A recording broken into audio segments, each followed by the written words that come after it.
Hi y'all, it's Kate, Kate's Garden Chicken and Cat Rambles, and forgive me if there's wind noise. I walked out without putting the microphone on.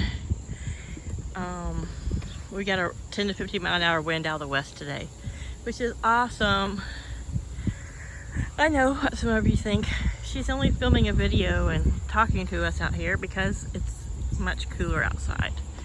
And you know what I have to say to those kind of comments and those thoughts? You're absolutely correct. We've had the past few days back up into scorching temperatures. Yesterday was not a great day. I woke up yesterday morning and we had no water. No water. We have a well, a nice deep well. We had no water anywhere. So we assumed the well pump burned out. So a friend of ours, Lynn Rogers at Rogers Sign. Check them out. They do great signs here in the Delaware, state of Delaware, in Maryland, I think maybe. But he recommended some place, Aquatek. It's a company called Aquatek here in Delaware in Sussex County. And they came out, cut off the metal top, the head to our well. We don't have like a well house. We have a vent down towards, closer to the house in the basement. And then out in our front yard we have, I'll show y'all if you don't know what it means. But they checked our pump. Our pump is old, but it's working great. In about an hour's time, they had our water back on yesterday afternoon, which was awesome. And they just said, hey, we'll send you a bill. So we know it's probably going to be well over $1,000. Thank goodness we didn't have to replace the pump, because you can get them anywhere from what we have from $5,000 to $3,000 depending on what you want to spend. But you know that when a company typically brings the pump themselves, they furnish the pump. I mean, it's just business. You know, there's a markup, and that's to be expected. But so here are the beets. I just watered everything so it looks all blackish, but I think I'm gonna come out here a little bit and dig all this grass out. And there's a row through here, to this area through here, that matches those two. And I think I'm gonna go ahead and get my, I got some pink-eyed purple-hulled field peas I want to put in. I love field peas. And this is a good time to put them in here in Delaware, and they'll have time to come up, germinate, and do their thing before we get into any kind of cold, frosty weather. So let's do a watermelon check. This is, for not being the first watermelon to grow, it is definitely the biggest. It's the one we looked at the other day. I'm dying to try one of these. I'm dying for one of them to be yummy and tasty. But I am being very careful not to pick it too soon. And it's curlicue. Right there, it's still green. So it's not ready, but it's as big as a bowling ball. Once again, everywhere you see a yellow flag is a watermelon. So here are the girls. They've been out here really enjoying the mint patch. I had trimmed the mint patch back up the past couple years. And I put their fence here, just cut through the edge. So I can access mint out here plenty for me right now. And you can still see they've got their little hangout and little paths through there. And of course, this is the flowering. It attracts lots of little bugs and insects, and I'm sure they have a little snack fest. There's Cosmo, Lily, the Colombian rock cross, and Mrs. Inia, we call Zin Zin, is the brown and black Easter egger. Got the Leghorn sisters over there. Every time I call them the Leghorn sisters, I think of those two sisters in the last of the Hunger Games series. Wasn't Catching Fire. I can't remember. It's the last one, but I had those two sisters in the military who ended up getting killed. Well, yeah, that's kind of. And they weren't the Leghorn sisters. They were called something else, but it was a similar L last name. But anyway, tomatoes are still doing all right. This is where I mowed down all the old tall grass and okra. And from way over there, I was able to see that there is. I had to mark that hole because that's where I'm going to septic, but I noticed from over there, yep, there it is. is an Ecumator. Something's eating on it. I picked more green than I have red. Because you know, if you know me, I love fried green tomatoes. And that was my breakfast or my lunch yesterday. Or the day before. Yeah. So here's corn growing. And it's just corn that is growing from scratch. You know, where there's been scratch grains thrown out there. And so who knows? I'll give it a chance just for shits and giggles. So anyhow, and I got weird stuff coming up in this dirt pile. Little sprouts of something. That's just dirt I used to fill in Moira's old dust bathing holes. Oh, you finally got up, huh? She was in there sitting forever on the egg. Yesterday, she was sitting on an egg, and one of the leghorns, Flower, wanted the same box. And she squeezed herself in there with one of the Brahmas. So I'm glad I made those boxes 14 by 14. But anyhow, today it's cloudy. Now, looking at the forecast, today we're not supposed to get a drop of rain for like 10 days straight. But some of these clouds speak of maybe some rain. But it's cooler today. I think it's 82 or 83 right now. It's supposed to get to 87 or 88. But it is that 10 to 15 mile an hour wind coming from the west, which is this way. It's nice. So this used to be all steel and metal. I think the metal covered this bottom part here, and they came in with a saw because it was this big steel kind of arch thing, and they cut it off, and there they put a new top on it. I don't know what you would actually call that, but apparently that had gone bad, and so the well wasn't able to pump with whatever that is up there. Paul couldn't even give me the correct name, which I like to have the names and stuff, but anyway, when we get to invoice, I'm sure it'll be listed on there. But this is where I guess our wellhead is.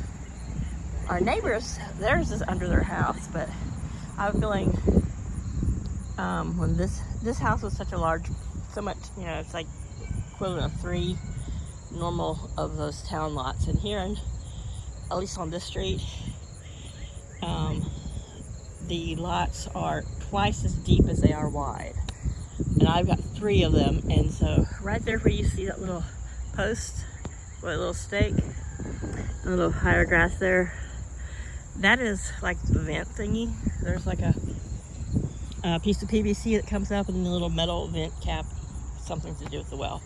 But this is the top of the well. So yeah, that's what got replaced. Cutting that off and replacing that. Yeah, I'm sure it's gonna be quite expensive. But anyhow, it's a nice day. So I've come out, I've already did all my watering. It's just now about 11 o'clock in the morning on Friday. Which of course, like I said, it seemed like it should be so much later because I get up so darn early. But yes, we do have the rescue chicken in the house. I'm gonna just set this here while I get my swing.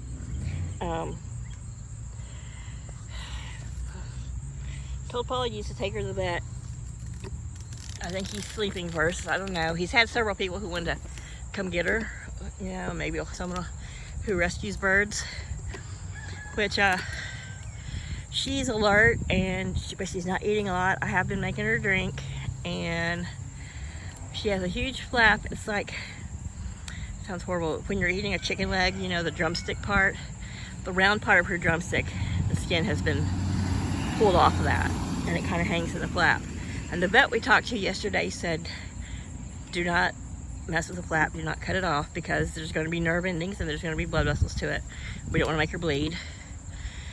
And that vet recommended covering all her wounds and her, like, part of her is like a strawberry, you know, when you get a raspberry from like sliding in a base, or you know, fall off your bicycle or skateboard. So this morning when she slept well last night. This morning she was up, and she does walk around and move around a bit, not a lot. I mean, because she is an oversized Cornish cross. She could be a male, we don't know. She has one eye that I think was hurt, skinned up around it, so I don't know if she's blind in it or not. But so this morning when I changed out all the poo pads, there are these little black globs, and I think it's just where her wound, kind of like when you have a concrete burn on your knee. Gosh knows I've had enough of those. It's kind of probably where the blood had just oozed and pooled.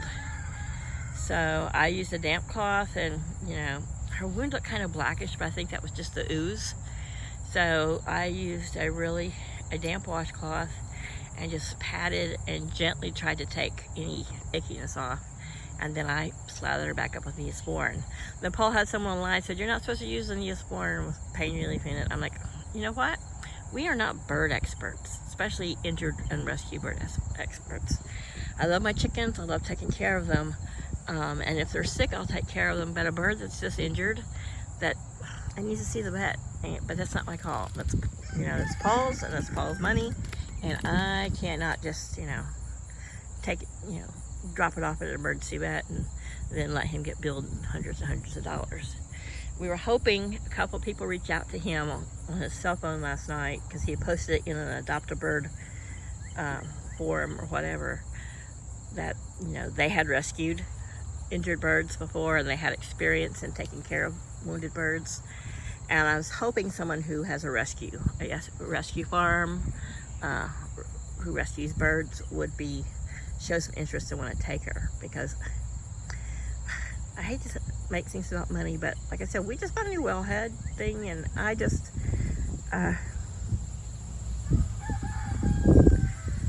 again, okay, it's not my call, but I do want her to go to a vet. I wanted to see a vet, so that if they can give her some pain relief and maybe surgically take off that skin flap or whatever. But this morning it was a little dry and crusty, and it kind of gets in her way of walking, but she is very sensitive when you pick her up. If you just scratch her behind her head and like down her neck and her back, she makes a little coo noise. She's very alert and watching what's going on with her one good eye, and she does move herself around, unlike the last one Paul picked up on the side of the road. But I can't say what her prognosis is going to be. I am not a bird expert when it comes to wounded and injured birds. We might take her to the vet, and the vet say, listen, because of her breed and her size, the vet may recommend euthanizing her. She's not eating a lot, but I am, and she wasn't wanting to drink. And I don't know what kind of drinkers they use in those big factories or whatever. But I figure a lot of yesterday was probably shock and trauma. And she could still be suffering from shock and trauma. But I used one of our we have some little shallow cat-shaped feed bowls for our cats. And it's shallow enough that she can, get water out of it. But I can lift it up and put it to her, under her chin and her neck. Oh, look at this little baby bird that just flew down here. I hope it didn't fall out of a nest. It's really small. Some sort of sparrow. No, I was afraid it was something that fell out of a nest, but it's just a small bird. Anyway, she will drink. So probably I'm probably up and down. I'm up and down constantly when I'm in the house doing stuff. So at least every 30 minutes I go to her and I put it up under her beak, where her beak has to be in it, and she drinks, takes several good drinks. So we're getting water in her. It just worries me and it stresses me, and I don't know how I can fix her. And so anyway, that's just making me bummed out. So anyway, I'm sitting here in my swing, looking at my wildflowers and the clouds, and they just went by with the big mowers and mowed that other side of the street. And that corn looks like it's about to probably be picked. Like, I can see that it's drying out and get, the ears of corn. It's field corn. You can obviously tell by the way, the fact that they've not picked it while it was green, and it's starting to get brown and yucky. Makes me wonder, like, gross, that's what you feed to animals? But anyhow, okay, that's just me rambling. But anyhow, I'm doing well. Just sitting out here in the swing, and of course, now that I'm sitting in the swing, there's a lull in the wind. Murphy is always just sewing his little walls in my face. So anyhow, there's the cloudy sky to the east, and maybe, contrary to what they're forecasting, we will get a shower today. If not, if it just stays cloudy like this and windy, that's fine with me too. Everybody, you know, all the creatures and the plants and the garden have been watered, and it's a nice reprieve for the birds at least. And they've just had all of their water scrubbed and cleaned. They were kind of bitching about that, but yeah. And that was another reasons I was out here, was just to do that. But, so I'm waiting for fall. I'll be glad when fall gets here. I'm still gonna cut a couple windows into the little chicken shack. This morning they were sitting in there preening. It's kind of like a chicken loafing shed for them to loaf around in. But once it gets cooler and it's, you know, tolerably cool enough to paint and be outside in it all, get that thing painted. And anyway, all's good. Everyone's good, getting lots of eggs. Easter egger and the Colombian rock cross have not laid yet, but should be any time. So right now I'm hitting about 4 to 5 eggs a day. I took a dozen next door. I made quiche. I had 3 eggs for breakfast this morning. So, you know, hey, eat them up. It's good for you. So everybody take care. Keep Freyja. That's, you didn't watch the other video. That's what I named the, Paul was calling him, and I just didn't want to say her. And I don't know, I like to give things names, and I think, I don't know, I think it's just good karma. To me, there's something spiritual about giving him a name that means something. So I named her Freyja, which is a female name which means warrior. And if you're into any kind of mythology or Viking lore, Freyja was the warrior queen of Odin. So anyway, hope it all goes well. Hope everyone has a great weekend, has a great Friday night. And you guys just enjoy yourself. Take care. Thank you. Welcome to any new subscribers. And I passed 400, so let's push 4,000. That would be great. Love you guys. Bye.